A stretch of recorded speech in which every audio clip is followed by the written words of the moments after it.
Hello, ciao. My name is Iris Peinado, and I'm going to be chatting with Daniel and Jose for VHS Podcast.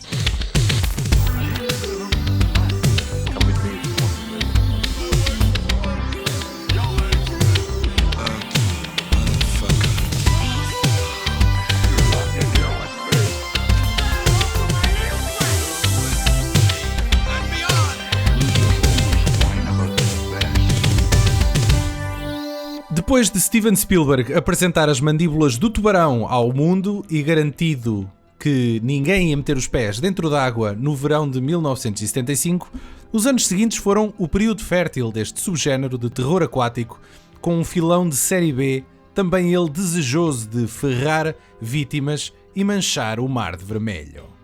Muitas destas imitações foram produzidas ali ao lado em Itália, e foi lá que fomos escolher Shark, Rosso nell'Oceano ou Devilfish, ou qualquer uma das dezenas de títulos que recebeu, realizado sob pseudónimo por Lamberto Bava, filho de Mário Bava, dois lendários do cinema chunga à la italiana. E bem a propósito, vamos-vos convidar daqui a nada a conhecer connosco a exótica e muito simpática atriz Iris Peinado, que renitentemente iniciou carreira neste tipo de filmes nos anos 80 e que hoje recorda com grande entusiasmo este percurso. Por agora, vão gramar connosco e com o José Santiago. Olá pessoal, Zezito. então, já estava com saudades. Ora viva, Zé. Zezito, tu estás sempre com saudades. Estou sempre com saudades, é verdade. Pá, vocês são ótima companhia também. Fica aqui Sim, a é verdade, cada vez é verdade. Somos. que não estou aí. Este podcast ficou prometido a partir do momento em que o Paulo não me pôde acompanhar na entrevista que nós vamos fazer daqui a bocado e tu vieste tapar o buraco. Vieste tapar o buraco? Juntaste-te, não foi isso? Espero ter tapado o buraco com fita cola preta, não é? Aquela fita cola Sim, aquilo dos anúncios de televenda. que o gajo corta um barco ao meio. Juntar barcos e corta um barco, exatamente. Ok. Sim. Espero ter tapado bem. É a fita cola que se usa na boca das vítimas de rapto também. Também acho que sim. Opa, eu fiz o melhor que pude. Não tenho a vossa estaleca, mas acho que correu bem. Acho que foi um bom momento. Não, foi fixe. Não te vendas barato. Pá. Se me substituíste a mim, acredita que a fasquia estava bem baixa, não te preocupes. O Paulo, quando disse que não podia, eu pensei, eu sei a pessoa perfeita, precisamente por causa deste género de filmes que eu acho que é a tua cara. Não, tu pensaste quem é o gajo que não tem nada para fazer, como é que ele... é o Santiago. Opa, mas tu estavas a falar do Mário Bava e do Lamberto Bava, do cinema chunga italiano. Acho que só o filho que é do cinema chunga italiano. O Mário está lá ao lado do Sérgio Leone. E acho que o Mário Bava está logo do Sérgio Leone, pá, fogo. Isso é também. Aí estás a vendê-lo. É do Fellini ou do Estás Fellini. a vendê-lo muito caro. Pá, se me disseres ao nível de um Dario Argento, aí se calhar concordaria contigo. Agora de um Sérgio Leone, pá. Sabes porque é que eu comparo ao Sérgio Leone? Por causa do cinema de género. Porque se tu fores a dizer um Fellini ou outro desses grandes italianos, esses tipos ficaram-se pelo cinema experimental, artístico, de autor. O Sérgio Leone foi o gajo com o gabarito para fazer esse cinema experimental e com a notoriedade para fazer esse tipo de cinema que decidiu também fazer cinema de género. E o Mário Bava, quer queiramos, quer não, ele ditou um género que até depois passou a ser imitado até por Alfred Hitchcock. Alfred Hitchcock tinha um cunho grande em termos de estrutura e em termos de técnica, mas em termos visuais e estéticos, o Mário Bava veio impulsionar muito este género. Muito bem. Vês porque é que tu foste o gajo certo? Deixem-me só aqui dizer que o Lamberto Bava já é o terceiro de uma linhagem. O pai do avô, Mário Bava, queres tu dizer? o avô dele, do Lamberto Bava, foi um dos primeiros operadores de câmara. Não pode. É bolas. verdade. Ok. Isso está no IMDb, sim. Como é que ele se chama o gajo? Deixa lá ver. É o Eugénio Bava. Ainda dizem que o nepotismo não existe, não é? E quando é que ele começou, sabe? Negócio de família. Não, por acaso não, isso eu não sei. O Eugénio Bava aparece aqui, nasceu em 1886 e aparece aqui, por exemplo, como cinematógrafo no Quo Vadis. Sim, exatamente. Okay. Pá, é engraçado como é que essa gente que nasceu e cresceu numa altura em que não havia cinema, nem se pensava, nem o cinematógrafo era uma coisa de feira, como é que se passa? Qual é a transição? Ok, eu faço isto, mas vou fazer a câmara. Olha, muitos eram sapateiros ou mecânicos ou... O cinema aparece muito ligado ao espetáculo. Era uma coisa de sideshow, de barraca, mas é engraçado como há uma geração que passou diretamente para não haver nada para operar câmaras e estar a desenhar a linguagem de cinema. Eu acho que aí o mais gênio disso tudo é como tu tens um Georges Méliès que descobre aquela arte e nasce para aquela arte. Especiais. E nasce para aquela arte e está a fazer coisas que só muitos anos depois é que alguém começou a fazer algo semelhante, não é? Sim, sim. E isso é que é desbravar terreno e abrir novos caminhos. Agora temos a mania de chamar a gênio a tudo e mais alguma coisa, mas esses é que são os verdadeiros iluminados, porque não havia sequer referências para poderem fazer isto. Este Eugénio, uma coisa que ele também não lhe passaria pela cabeça é que o neto dele, uma série de anos depois, iria fazer um filme de um peixe com tentáculos que andava a matar pessoas, que foi o que nos trouxe cá hoje. Hein? Viram como eu fui buscar lá com uma corda e puxei de volta para o tempo. Fizeste foste com o anzol, meteste a minhoca no anzol e puxaste a coisa para cima. Muito bem. A coisa que uma espécie daqueles peixes das profundezas com tentáculos, qual tubarão qualquer. Meus amigos, este é o primeiro caso de Sharktopus que existe na história do cinema. Eu vou-vos dizer uma coisa. Eu, para além de filmes de pancadaria direto para vídeo, uma outra das minhas paixões secretas é filmes de tubarões enfiar e coisas no cu. Quantos...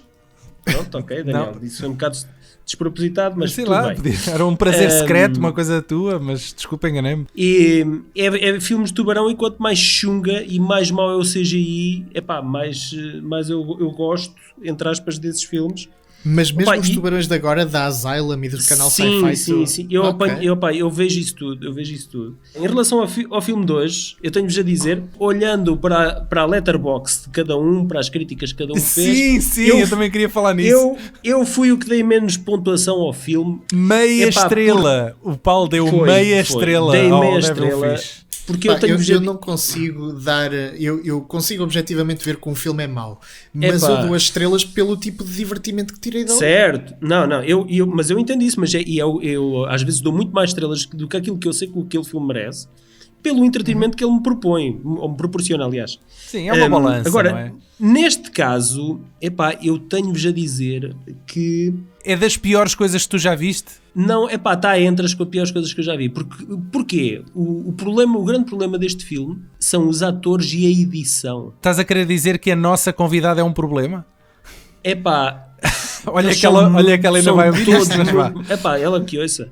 São todos muito maus atores. E a edição é escalabrosa. A edição deste filme é um atentado à sanidade mental de qualquer um. Estás a exagerar, pá. Eu já vi coisas tão a martelo, como planos muito mal filmados. Não. Tu tens situações em que até a própria banda sonora tens tipo 15 segundos de uma banda sonora com um ambiente que é tipo neutro e depois muda radicalmente em transições para outro ambiente a criar tensão. Não cola, simplesmente não cola. É verdade, há ali uma data de coisa a martelo. Mas daí a ser a pior. E tudo em transições. Mas eu vou-te dizer que isto não ficou nada atrás de outros filmes de um género aproximado desta época. Pelo menos a linguagem não me chocou tanto em comparação com os outros, se calhar por isso. Olha, eu vou dizer qual é que eu acho que qual é o filme que se aproxima mais. É o Tubarão 3D. Ok, caralho. A linguagem do Tubarão 3D é muito nesta onda. E olha que o Tubarão 3D é mauzinho. É horrível. É horrível. Mas vou-te dizer uma coisa. Eu consigo tirar um bocadinho mais de entretenimento do Tubarão 3D do que deste. The cells of this creature have a life of only 8 months. Bob! There's something on the screen! Para quem não viu o filme, o que é o Devilfish? Um peixe que vem lá das profundezas do oceano e começa a matar gente. Na Flórida. Envolve uma conspiração uma conspiração. Sim, pois há um cientista que empresa, afinal. exatamente. Sim, há um cientista que afinal é para que desenvolveu aquele peixe, aquela criatura, é a sua Mas criação. isso não é a monstro. sinopse, Paulo. Isso é uma surpresa. Estás a estragar a surpresa do filme, pá. Pronto, basicamente é um grupo de pessoas que vive ali na costa da Flórida quando de repente uma criatura qualquer começa a matá-los um por um. Não é? E depois existe uma conspiração que tenta abafar o que se está a passar. É mais ou menos E os isto. nossos heróis são um trio amoroso, quase, entre um biólogo marinho, uma treinadora de golfinhos e um cientista. Um cientista random. Não, um gajo que arranja rádios. Pois é, ele arranja rádio. A ligação ao Tubarão 3 é a parte dos golfinhos. Ah, ok. Pá, e não me digas que eles não foram beber um pouco da fonte do Tubarão 3, porque tem ali muita coisa semelhante ao Tubarão. Qual é que veio Eu primeiro? acho que eles foram beber todas as fontes e mais alguma. Um bocadinho todas, sim. Mas o Tubarão 3 tinha estreado no ano logo anterior. Foi quando eles gravaram este filme. A única cena que eu, sim senhores, tenho que tirar o chapéu, é uma cena que me agarrou ali durante 7 ou 8 segundos.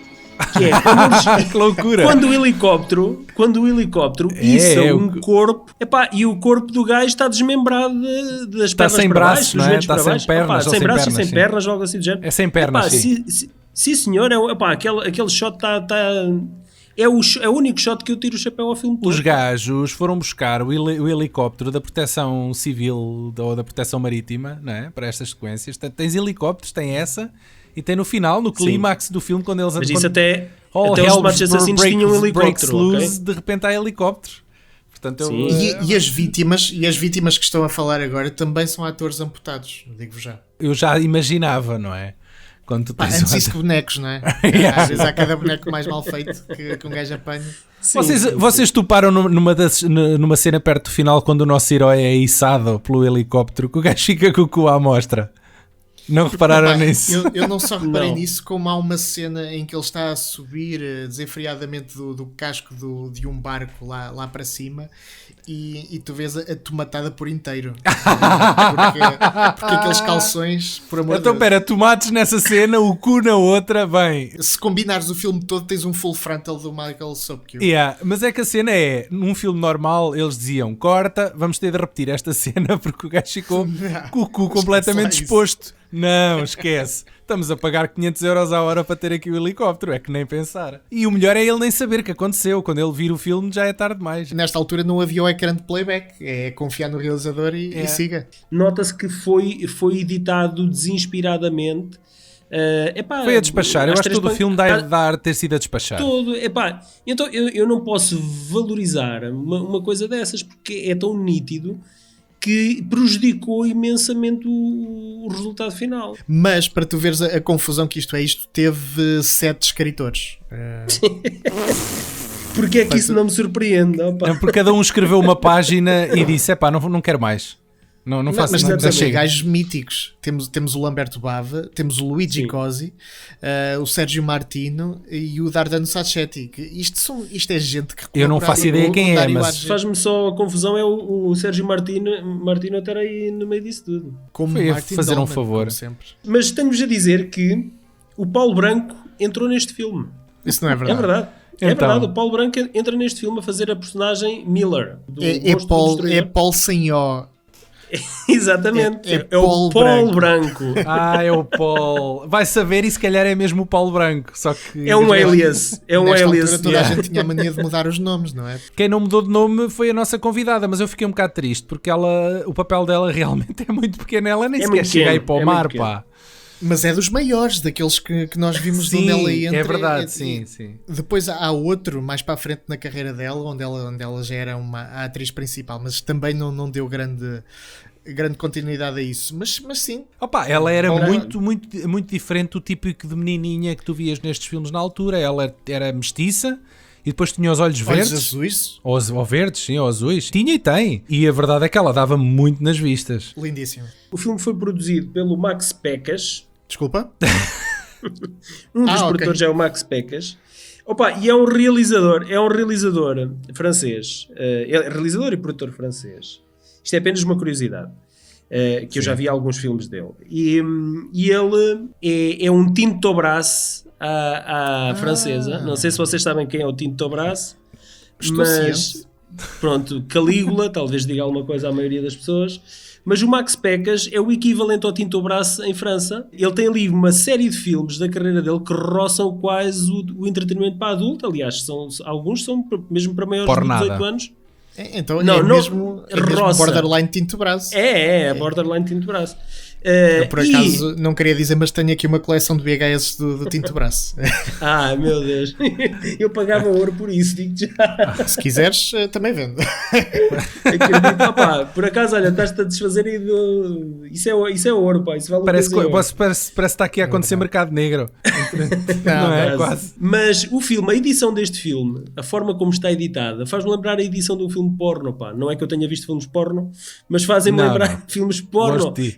A forma é muito nessa onda. Às vezes aproveitava até a rodagem de um filme para à noite rodar o filme porno. Sim, e as atrizes tanto andavam entre uma produção e outra. As atrizes, eu não sei se vocês não se questionavam, aquelas mulheres que aparecem nos atores e estes filmes de capa e espada daquela época, eram esculturais, deusas esculturais, não é? Muitas delas eram atrizes porno. Tu querias que a gaja mostrasse as maminhas. Pá, tu terias muito mais dificuldades em conseguir isso de uma atriz que queria ser mesmo atriz. Sim. Era muito mais fácil ir buscar uma atriz porno e siga para bingo, né? Para elas era o mínimo, sem querer menosprezar o trabalho digno das atrizes porno. Atenção, são atrizes já mesmo. Mas estavam lá atrás a falar do editor deste filme, do Devilfish, ou como quer que lhe vamos chamar. Não era editor, não era o produtor. Não era o editor, estávamos a falar de edição, não era dos problemas de edição. Sim, não, mas este era produtor, o Pécas é produtor. O Pécas era produtor, mas eu estava aqui a ver o editor, o Roberto Sterbini. E ele, realmente como editor, fez muito pouco, mas enquanto tipo do som, foi bastante prolífico e até fez os efeitos sonoros do Carteiro de Pablo Neruda. Então ele nunca devia ter deixado o emprego dele dia para ser editor, digo-te já. Mas também fez o mesmo para Zombie 3. Portanto, ele fez o som de Zombie 3 e do Carteiro de Pablo Neruda. Dava para tudo!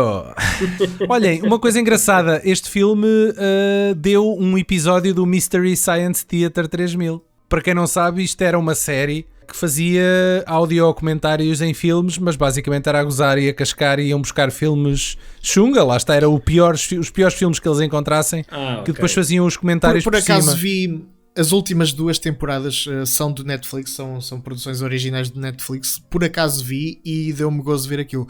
Mas não é coisa que eu me visse a gostar, mas é estranhamente giro estar a ver os filmes com os comentários jocosos daquela gente. Mas a única diferença é que os comentários deles são obviamente scripted, ou seja, eles preparam as piadas antes e aquilo é feito para... É uma companhia a ver o filme, porque tu chegas a perceber a história, que é difícil o que eles fazem, que é tu chegas a perceber a história do filme. As piadas são só larachas, não é comentário. E consegues também achar piada àquilo, exatamente, e fazem companhia. Eu ultimamente também tenho andado a ver no Shudder, lá no estrangeiro, às sextas-feiras o Joe Bob Briggs apresenta um filme, apresenta 2 filmes de terror. E é maravilhoso, especialmente em quarentena, porque o que ele faz é apresenta o filme no início, depois passam para aí 20 minutos do filme e há uma pausa, e nessa pausa ele fala do filme, das cenas que temos visto, trivia, e depois voltamos a ver o filme, e aquilo é uma companhia ótima, por acaso. Nunca pensei gostar deste tipo de coisas. Quem tiver curiosidade, alguém carregou este episódio inteiro no YouTube do Devilfish, comentado por esta malta. Boa. Portanto, é uma questão de procurarem. Bom, ela é natural da República Dominicana, mas a vida deu voltas e acabou a trabalhar em Itália como atriz e modelo no início dos anos 80. Se tal como José Santiago e Quentin Tarantino se perdem por amor com estes tesouros em formato exploitation, de certo já terão visto Iris Peinado a sensualizar num futuro pós-apocalíptico qualquer, numa velha VHS em casa. Ela faz uma perninha aqui no Devilfish, nunca chega a ver o monstro, mas foi o suficiente para querermos descobrir mais sobre alguns dos curiosos títulos por onde passou. Ora, ouça. Now we connected to the pulse generator to check the phase. Will you stop yawning? You're putting me to sleep. Look, you won't be able to finish it before tomorrow morning anyway. I have to. I'm not giving up my vacation. Stella gets to you, doesn't she? What are you getting at? Nothing. Look, If you think I'm doing this because Stella has a cute little ass, that's exactly right. Would you kindly tell me what's wrong with mine?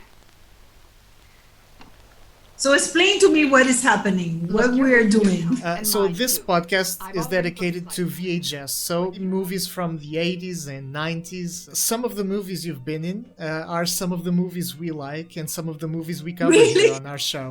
Yes, really. I'm so happy.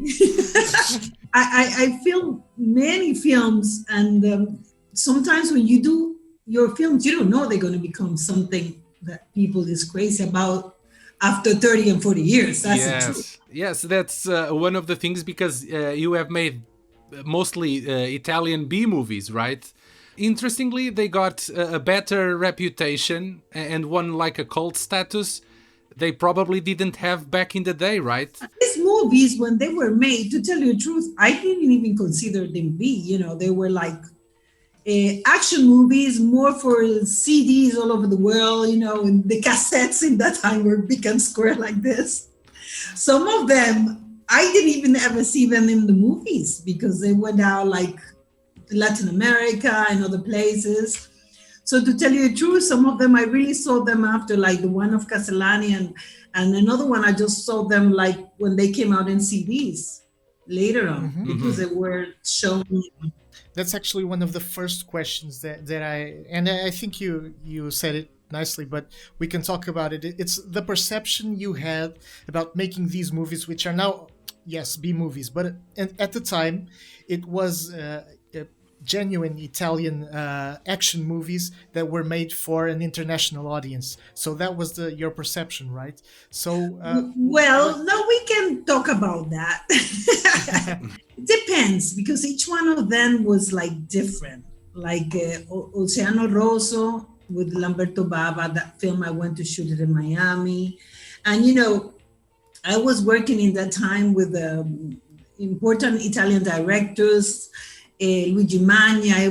I just finished in that time. I was about to do the film of Troisi and Benigni, Non ci resta che piangere, which is really a cult in Italy, something beyond. You can't believe at what level that film is a cult in Italy. And I was doing really good television shows. And these were movies that they would come, you would shoot them quite fast. They paid really well. You have to speak very good English. And, you know, like I was, Latin American. And some of them, my agent said, "No, you're going to do this film." I was like, "What? Yeah, you're going to do this film? I know this director, very good director." So the one, for example, Lamberto Bava, I went to Miami, had a very good time in Miami. We shot this film, which sometimes I watch it with my husband and we laugh like crazy, about this marine monster and all that. It's the shark one? Yeah. Okay. Yeah. We can actually talk about that because Lamberto Bava, son of Mario Bava, of course, is a legend, not only in Italy but worldwide in his horror movies and crime movies. I don't know what was, once again, the perception of Lamberto Bava at the time, but how was it working with Lamberto Bava? Remember, in that time, it's at the beginning of my career in Italy. We're talking about 84, 83, 82. I did not have the culture of Italian cinema that I have today. I have lived 40 years in Italy. So when I arrived in 80s in Italy, I was a young Dominican actress. I went to England to study theater. And when I studied my movie career, really my agent was the one, which was a great agent and very good friend of all these directors. He was the one that built my career. I did not know most of the people that I was going to work with. For example, I didn't want to do a film with Abate Antuono, which today is really a cult. Attila Flagello di Dio is today like, because I didn't like this guy speaking Milanese, and my agent said, "Are you crazy? This is the most paid actor in Italy. He's like a god, you're going to do his film." Because I'm telling you, I was young. I wanted, I was coming from Latin America. For me, I was not yet in knowing really with some people that I was working with. I'll ask you another question instead. How was it like working on a movie which the main focus was a giant shark octopus? Well, I never saw the octopus. You want to know the truth? I never read saw the script. Never saw the octopus. No, never saw that. I mean, you saw my scenes. If you saw the film, you know, those type of films, they were built in that time where I think also the technology was different than today. So I never saw the marine monster. And then with New Barbarians, I don't know, in Italian, Nuovi Barbari, I don't know what is the Enzo Castellari. The New Barbarians. That it was so funny also because that film, my agent also said, you're going to do this film. He's a very good friend of mine, very good director. And I was like for a week closed in a roulotte, not talking to no one, the whole day there, just like, you know, reading my books. I mean, we didn't have iPhones or anything, right? So I was there waiting for my scene to happen. And then they were out there. We were in a part of Rome that is really beautiful because there are like many cave and dunes and things. And they were doing like Max, everybody running in the cars. I couldn't even put my head out because it was hot. It was summer. You know, you are the actress, you're close there. So suddenly, Fred Williamson comes, this huge man. We just said hello. You know, he was doing his thing. I was doing my... And then there were my scenes. And it was... When I see that scene, it's so funny because it's a love scene. There's a love scene when we make love to telepathic brain, and it's just so fun. But I mean, truly, my experience. Well, Enzo, I loved him. He's wonderful. All of them are wonderful human beings. I mean, I really wonderful people to work with. But with Enzo, I adore Enzo, but I really, my scenes were like from my roulotte to the set where I was doing this thing with this huge, amazing, beautiful black man, Fred, big actor. And that's it. That was my whole experience of the film. In a roulotte, 1 week in a roulotte, close. Well paid, I suppose. Well, many of this film, you did it because my agent wanted me to do them because they pay very good. You know, like I was doing certain type of films in Italy, but a film like that, no, I spoke English. Well, it was really good. I mean, you know, today you see he paid what Fernando did, what Fernando Piazza, my agent, chose for me. They all pay, all of them. But it was a scene with Fred Williamson, and you said he's a larger-than-life character. How is Fred Williamson, or how was working with him? I know you had that one scene, that one very important scene. It was funny. It was so funny because he arrived and we have seen each other in the set, like hello, but I really was in a roulotte for the whole week. I mean, because my set was a cover set. They have to use all the light and all the sun to shot the film. Then they have, you have a scene that is indoors. So that scene, they keep it for when the moment comes that they should not shoot outside. That's the way movies worked, or work still now. So no, it was very funny for me and him. It was like to make a love scene that you don't even touch yourself and that it's just like telepathic brain things. It was nice. He was a big, super professional man. He was working. I was at the beginning of my career and he was already, Yeah. Have you seen Demolition Man with Sylvester Stallone? Yes. Who knows if they saw your movie, because there's also a telepathic sex scene on that film. Yes, exactly. You never know. No, all these films is it's really interesting how in time certain, like I swear to you, this Attila with Abbatantuono, I really didn't want to do it, but not because I know Diego now and I. But in that moment, I was new in Italy, a few years working as an actress, and he was a very strong Milanese comedian. I was living in Rome, you know how Rome and Milano always have this. And I was like, I don't want to work with this guy. My agent said, well, you're going to work with that guy. And today, this is one of the films in Italy that people go like, can you believe that? Yeah, and it was your debut movie. No. My first movie is Attila Flagello di Dio. Allora, Attila Flagello di Dio was one of the first. My first movie was State Buoni Se Potete with Luigi Manni, a very important, beautiful human being, Italian director, and it was The Life of San Filippo Neri, and he chose me to be the devil that appeared to the saint as a beautiful, attractive woman, and was with Johnny Dorelli, a very famous Italian actor, and had amazing scenes. That was my first film in movies, and it was at a very, very important level in cinema. And I have my list I have actually a curriculum from that time. Is that from that time? That is from that time. Fernando Piazza, this curriculum, because these films, I had done until that time, the last one in that time with, let me see, we're talking here until 85. Attila Flagello di Dio, I Nuovi Barbari, Oceano Rosso, Non ci resta che piangere.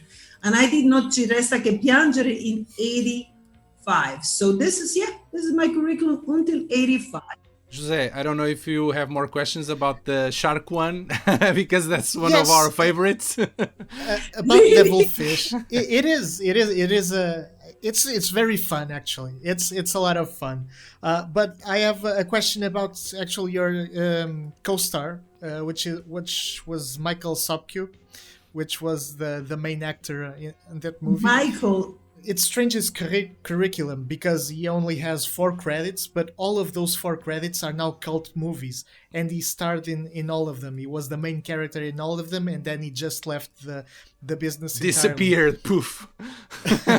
So I was wondering, what do you know about Michael Sopkiw, and how was it? If you have his phone number, if you send messages on Christmas. I don't know anything about him. You don't know anything at all. And I remember this young guy, he was very young.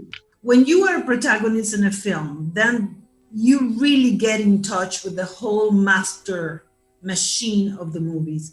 When you arrive to a place, when you are one of the characters, and there was this other girl that she was playing another character, and then he was like a young movie star. Certain dynamics cross around the set. And to tell you the truth, I did not know my husband. He's so nice. He just brought me his picture for him, because we saw the film the other day. I have all my CDs. Certain of them, I have them from the beginning, the big cassettes, Yeah.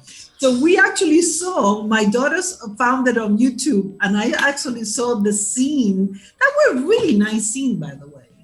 But I don't know anything about him. What about him? You tell me about him.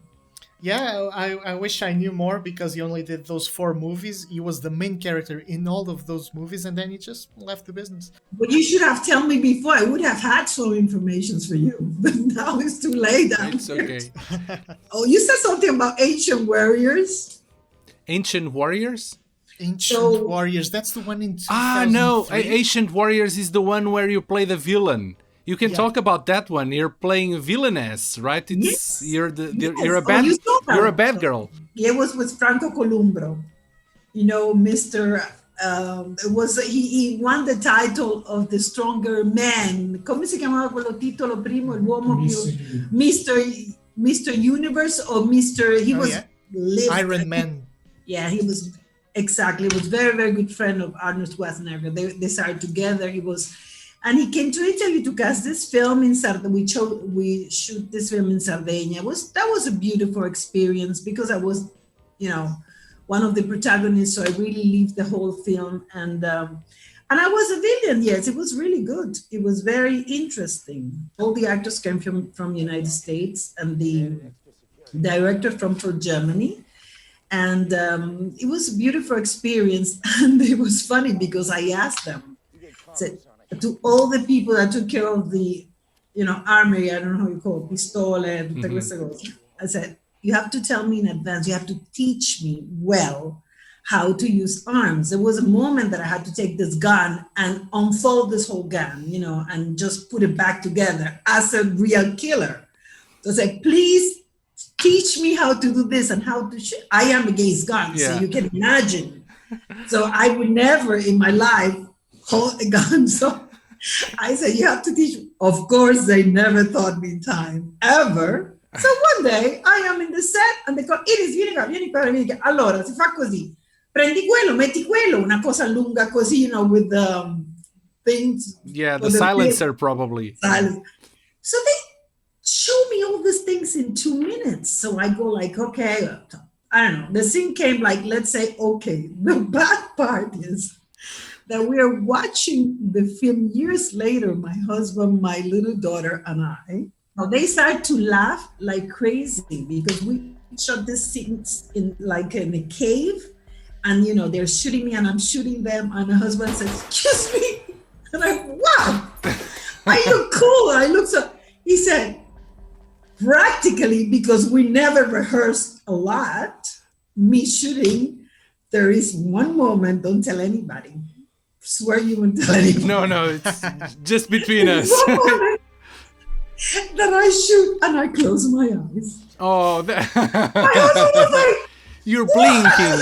Just a blink, probably. my husband was like, "What? You're supposed to be the worst killer in the world."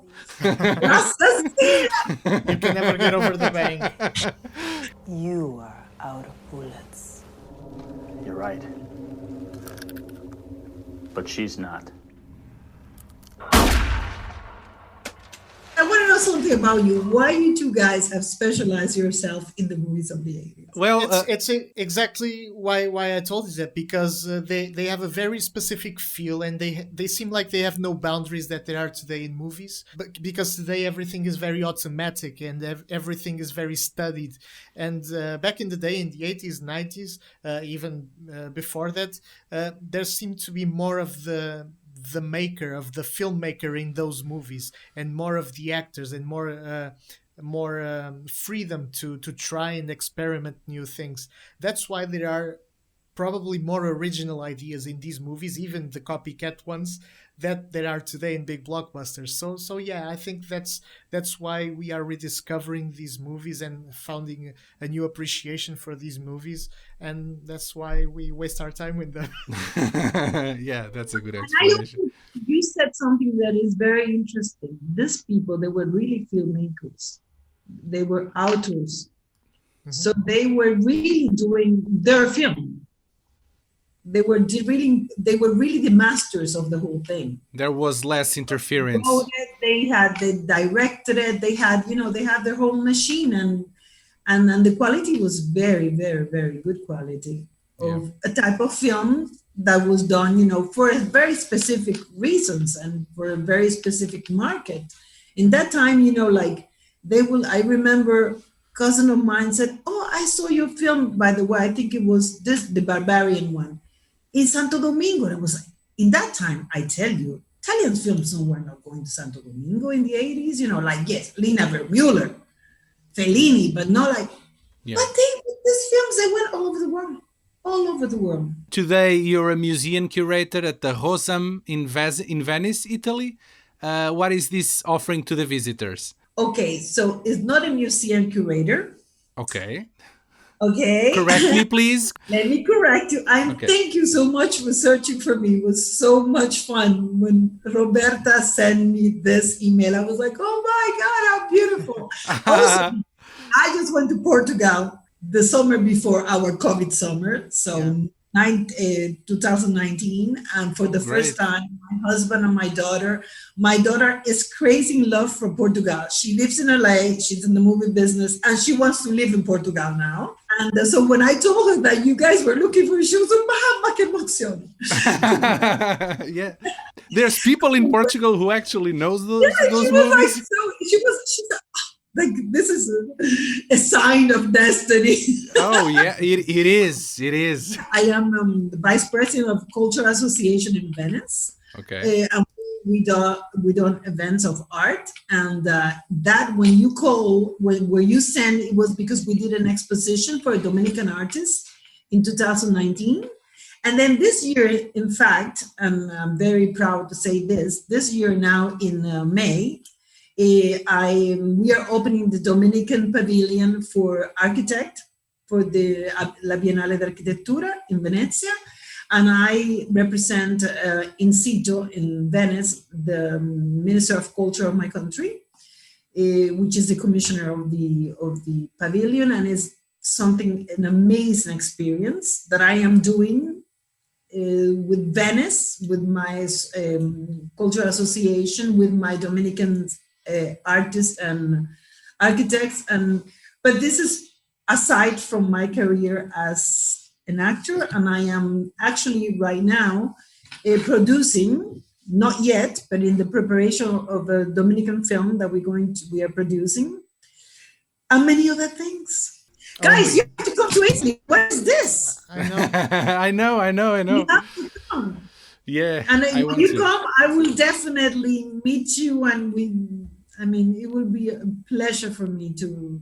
Yeah, and you'll spend the day telling all those stories about Iron Warrior and Gladiators again. Well, I will definitely give you a surprise of something. I will find someone to meet. Oh, there would be, yeah. I think we'll have to bring like a documentary team with us so we can shoot everything and talking with the people. Yeah, ideas are burning now. Okay, so we find out something if you decide to. Okay, Iris, thank you so much. You'll have my email. Anything happens, you can send it an email.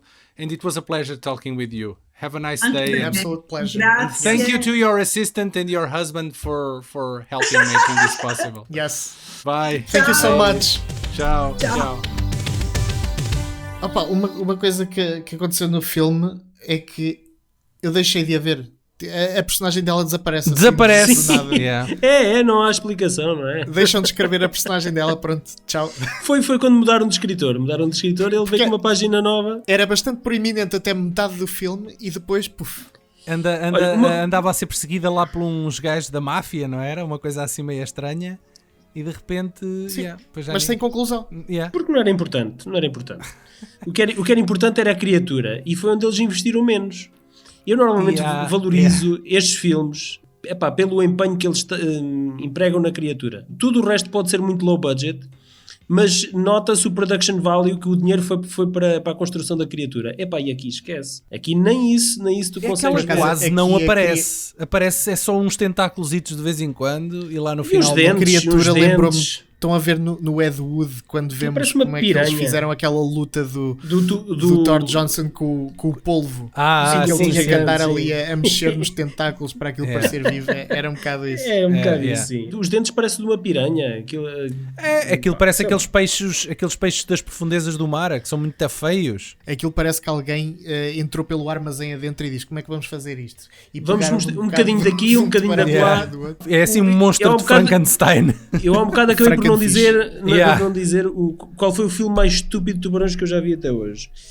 E acho que é o Eight-Headed Shark. Mas isso é uma saga, não é? Isso começou com menos cabeças. Com duas. Acho que começou com duas, o Two-Headed Shark. E há todas até à 8, certo? E acho que até à 8, acho que o último... já agora deixa-me confirmar, mas acho que o último é o 8, aquilo é inenarrável, não é? Eu acho que a coisa mais palerma que eu vi de tubarões foi o Ghost Sharks. Porque como eles eram fantasmas, podiam aparecer até em copos de água. Bastava haver água que eles materializavam-se e atacavam a pessoa. Mesmo que fossem pequeninos. Six-Headed Shark Attack. Ok, 6. São 6. Mas agora deixa ver. São 4 filmes. É até ao 6. Mas eu estes filmes eu coloco-os numa categoria à parte, porque estes filmes são feitos maus logo à partida. É esta saga de filmes... Não é? Que são... eu acho que o Sharknado foi feito com a intenção de ser um filme de tubarões fixe. Aquilo correu muito mal. E a partir daí fizeram essa coisa de saber... Assumiram a parvoíce. Sim. Mas acho que os outros não têm essa vertente. Os outros estão a tentar ser filmes legítimos, low budget, quer dizer, alguns com mais noção do que outros. Mas eu acho que não são tão feitos para serem paródias deles próprios. Isto aqui é uma linha muito cinzenta. É verdade. É melhor caíres em graça do que seres engraçado. E eu acho que estes filmes querem muito ser engraçados, percebes? E por isso perdem-me completamente. E também temos que ver que eles são feitos num contexto muito especial, que é nos Estados Unidos, houve desde os anos 90 que há uma habituação do Discovery Channel à Shark Week. E a Shark Week é capaz de ser um evento televisivo, dos maiores eventos televisivos que há nos Estados Unidos uma vez por ano. Mas é à base de documentários isso, não é? Também. Mas depois há o Shark Week Exploitation, ou seja, se estes gajos têm tanto sucesso como a Shark Week, porque é que não vamos fazer filmes relacionados com tubarões? E a cultura americana ligou-se àquilo de uma maneira, maneira Tanto que o Discovery Channel, mesmo na Shark Week, já estava a apresentar filmes do sci-fi no próprio line-up. A coisa estava a misturar-se de tal maneira que eu acho que já é uma coisa enraizada, cultural. Os tubarões. Eu pessoalmente não acho grande piada a filmes de tubarões. Até porque é muito simples, só tem que sair da água. Não é? É isso. Eu já pensei várias vezes. O planeta tem mais água do que terra. É fácil tu caíres na água. Era como o Brody, não era o gajo no Jaws que ele dizia: então, mas um gajo que tem medo de água, que não sabe nadar, vem para uma ilha? Eu acho que o Steven Spielberg e o Jaws criaram uma espécie de tempestade perfeita, ou seja, só naquelas circunstâncias é que um tubarão pode ser uma ameaça legítima, que é, há um festival, há toda a gente na praia, o Mayer não quer fechar a praia e, portanto, há um conjunto de condições que levam a que o tubarão seja, de facto, as pessoas para a água. Exatamente. De resto, é tudo muito inverosímil, a não ser que tenha 3 cabeças, aí já percebemos um bocado. Sim, mas esta fórmula é um bocadinho explorada por todo o reino animal, porque nós temos crocodilos, temos a febre dos crocodilos, temos a febre das cobras também, não é? Serpentes, e depois existe uma outra coisa que é os mashups, os versos. E há os versos e os híbridos, não é? Há os Sharkoctopus contra o Mega não sei o que, pterodáctilo, sei lá o quê, e como tu tens já filmes de Hollywood, aqueles de primeira linha que é o King Kong versus Godzilla e coisas assim, para além de haver estes híbridos, também os tornaram gigantes para eles também destruírem cidades e o caralho. Mas eu acho que esta trend ficou um bocadinho estragada ali a partir dos 2000 e coisa, quando começaram a fazer estes diretos para vídeo assim a pontapé. O Roger Corman percebeu que havia aqui uma mina de ouro por causa do sucesso que estavam a ter a Asylum. E ele próprio tem produzido uma série de filmes destes. Mas a Asylum teve sucesso realmente? Eu às vezes tenho dúvidas. Sim. A Asylum tem bastante sucesso. Porque eles produzem com 2 milhões de dólares. É 2 milhões de dólares. Aquilo vendem aquilo ao desbarato. Mas é o engano. Eles vivem com pessoas enganadas, não é? Há de haver uma percentagem que sim, mas há muita outra percentagem que não.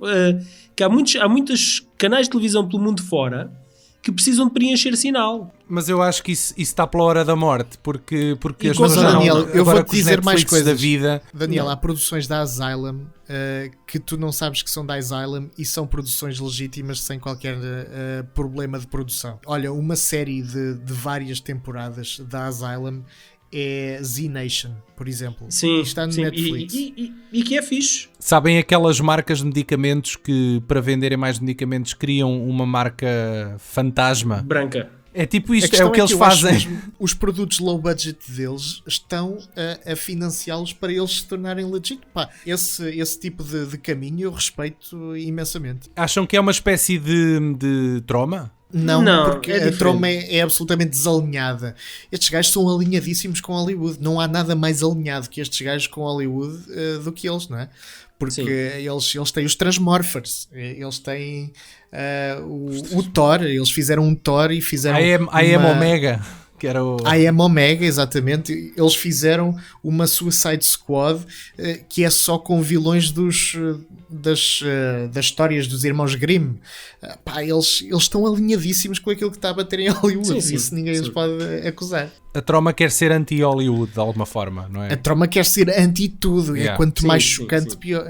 Os gajos conseguem a proeza de, no mundo do politicamente correto, onde agora estamos a entrar, eles são o oposto disso e são acarinhados pela malta que é advogada desse politicamente correto. Podia ser um nicho numa língua que não fosse o inglês, no mundo inteiro. Esse nicho, replicado pelo mundo inteiro, acaba por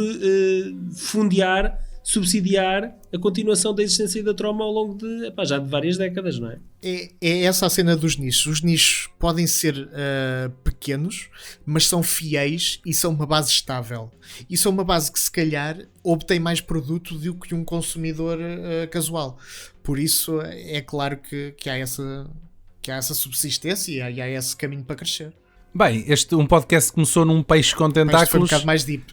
Transformou-se aqui numa espécie de reflexão de todo um mercado de vídeo que existe nos esgotos isto de que nós Hollywood. propomos. É para vocês verem a proposta de valor de José Santiago no VHS Podcast. Obrigado, José. Obrigado por nos trazeres cultura. Ou informação a mais, das duas uma. Uma delas. Muito bem. Então é para encerrar isto? Vou promover o meu canal de YouTube, que nasceu um pouco aqui, não é o nome, o Direto para Vídeo. E onde eu estou a depositar quase os trailers que vão aparecendo nas minhas cassetes de vídeo, que até são bastantes. O mais José Santiago daquilo, comprou uma placa de captura e agora é deixá-lo seguir o seu caminho, não é? Pois, se calhar é isso, é basicamente isso. Estou a publicar um por dia e se há alguns que são conhecidos, há outros que não são e são muito estranhos. É o que eu gosto mais, é dos que não são conhecidos. Por exemplo, um trailer de um filme da Lambada que não é nenhum daqueles que se conhece dos gajos da Canon, porque os gajos da Canon fizeram um filme da Lambada e o outro não é, outro. E não é esse? Eu ia dizer é um italiano da Lambada, mas também com música de Keoma. Chorando se foi. Se foi. É muito bonito. Então, e olha, portanto, onde é que se pode ver isso? É no YouTube? É no YouTube. Mas qual é a... É direto para vídeo. E se escreverem direto para vídeo, vão logo dar ao canal. Está aqui logo no destacado. Portanto, é isso. Maravilha. Muito bem. Em breve iremos abordar mais um filme da carreira da Iris Peinado. Esperem por isso continuação de Chungaria de Grossa para breve, para quem já tinha saudades do tema por aqui. Até lá, não se esqueçam que nos podem subscrever em qualquer uma das plataformas de podcasting, ver os bonitos sorrisos dos nossos convidados em youtube.com/VHSpodcast e aceder a conteúdos exclusivos em patreon.com/VHSpodcast. Não se esqueçam que deve estar na altura de descongelar o congelador e de ver o nível do óleo no carro. E deem em paz e o Senhor vos acompanhe. Amém.